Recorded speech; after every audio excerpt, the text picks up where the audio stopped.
दयालुता का जो भाव था वो बचपन से लगा करके अंत तक हमेशा रहा। दयालुता ऐसी कि जिस माँ कैकेयी ने उन्हें 14 साल का वनवास दिया और अपने पुत्र भरत को राज्य दिया, उस माँ कैकेयी को भी वो माफ कर देते हैं, उसके प्रति भी दयालुता रखते हैं। जब वो वनवास के लिए निकल गए थे और जब चित्रकूट में उनका पहला स्थान जहाँ था, जहाँ वो रुके थे, जब भरत पूरे राजदरबार, तीनों माँ, अपने ससुर, गुरुओं, सबको लेकर के उनके पास जाते हैं,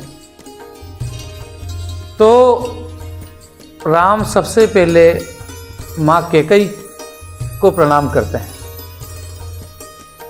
यदि नियम से भी देखा जाए तो उनकी माँ कौशल्या सबसे बड़ी माँ थी, तो नियम से पहली बड़ी माँ का प्रणाम करना चाहिए, लेकिन वो अपनी दयालुता दिखाते हैं। अपनी माँ कैकेयी को प्रति वही भाव रखते हुए सबसे पहले अपनी माँ कैकेयी को प्रणाम करते हैं। ये एक संदेश देते हैं कि कैसी भी परिस्थिति हो, आपके मन में दयालुता जो भाव है, दया का जो भाव है, दया का भाव उन्होंने अपने पूरे वनवास के दौरान निभाया। चाहे वो विभीषण हो, चाहे जामवंत हो, चाहे नील बाली, या जितने भी लोग उनसे मिले, उन सब के साथ में वो जो उन्होंने व्यवहार किया वो दयालुता वाला ही व्यवहार था। उनमें नेतृत्व क्षमता जो थी वो सबको साथ लेकर के चलने की थी, और उसी नेतृत्व क्षमता की वजह से वो एक वानरों की सेना बना करके राम सेतु का निर्माण करते हैं, समुद्र को पार करते हैं और लंका पे विजय करते हैं। तो वानर सेना बना करके ऐसे बलशाली राजा के साथ, जिसके बाद चतुर सेना हो और जो विश्व विजयी राजा हो, जिसने देवताओं को हराया हो, ऐसे राजा के साथ युद्ध करके युद्ध जीतना, वो नेतृत्व क्षमता को ही साबित करता है। वे आदर्श भाई थे। जब उनके पिता इन्हें 14 साल का वनवास सुनाते हैं और भाई भरत को शासन देते हैं, राज्य देते हैं, सत्ता देते हैं, उसके बाद भी उनकी भाई के प्रति करुणा कभी कम नहीं हुई। वे जब सरयू पार करके आगे गए और एक ऋषि के आश्रम में रुके, वहाँ से फिर वो चित्रकूट की तरफ गए।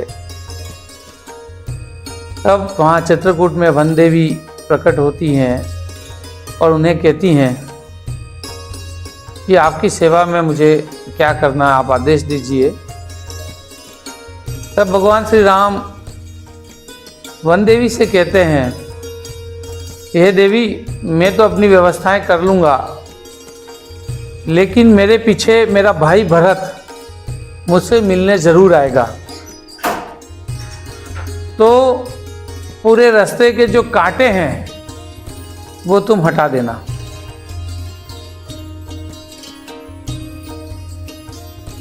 जब भाई भरत अपने परिजन, गुरु, अपने ससुर और सबको लेकर के, माँओं को लेकर के आ रहे थे, तो एक ऋषि के आश्रम में वो विश्राम करते हैं। वहाँ से वो सुबह जब निकल रहे थे तो उनके मन में बहुत ही दुविधा थी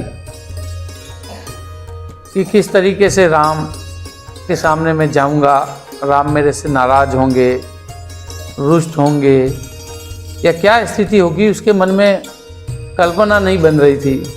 तो ऋषिवर से पूछता है, ऋषिवर उनसे कहते हैं कि राजन, आप में के मन में कुछ दुविधा लग रही है, तो आप इस तरीके से व्यवहार क्यों कर रहे हैं। तो भरत कहते हैं कि गुरुवर, मेरे मन में बड़ी दुविधा है कि मेरे भाई राम जो हैं वो मेरे प्रति